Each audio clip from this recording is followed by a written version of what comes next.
Hi, ഞാനിന്ന് വന്നേക്കുന്നത് നമ്മളമ്മമാർ മക്കളെ ഒരുപാട് സ്നേഹിക്കുന്നുണ്ടല്ലേ. മക്കൾ നമ്മൾ ഒരുപാട് സ്നേഹിക്കുന്നുണ്ട്. പക്ഷെ നമ്മൾ എന്തെങ്കിലും ഒരു തെറ്റ് ചെയ്ത് കഴിഞ്ഞിട്ടുണ്ടെങ്കിൽ നമ്മളൊരു അടി കൊടുക്കുകയോ അവരെ വഴക്ക് പറയുകയൊക്കെ ചെയ്യും.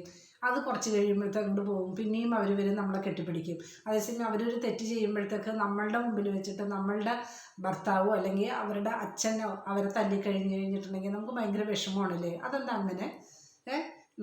നമുക്ക് തല്ലാം, നമുക്ക് അവരെ വഴക്ക് പറയാം, നമുക്ക് എന്ത് വേണമെങ്കിലും ചെയ്യാം. പക്ഷെ നമ്മുടെ ഹസ്ബൻഡ് അവരെ തല്ലുമ്പോഴത്തേക്കോ അല്ലെങ്കിൽ വേറെ ആരെങ്കിലും വഴക്ക് പറയുമ്പോഴോ നമുക്കത് സഹിക്കാനായിട്ട് കുറച്ച് ബുദ്ധിമുട്ടാണ്. എല്ലാ അമ്മമാരും അങ്ങനെയാണ്. അപ്പോൾ അമ്മ എന്നുള്ള ഒരു സ്വാർത്ഥതയല്ലേ വരുന്നത്. പിള്ളേർ എന്ത് ചെയ്ത് കഴിഞ്ഞാൽ അതാണ് പറയുന്നത്, കാക്കക്കും തൻകുഞ്ഞു പൊൻകുഞ്ഞു എന്ന് പറയുന്നത് അങ്ങനെയാണല്ലേ. നമ്മൾ അവരെന്ത് ചെയ്ത് എത്ര വലുതായിട്ടുണ്ടെങ്കിലും നമുക്ക് വഴക്ക് പറയാൻ പറ്റും, നമുക്ക് അടിക്കാൻ പറ്റും, നമുക്ക് എന്ത് വേണമെങ്കിലും അവർ ചെയ്യാം.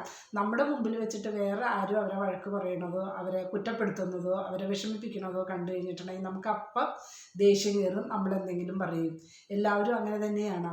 അതാ ഞാൻ മാത്രമാണ് അങ്ങനെയുള്ളത്? എല്ലാവരും ഒന്ന് കമൻറ്റ് ചെയ്തേ അങ്ങനെയാണോ എന്നുള്ളത്. ഓക്കെ.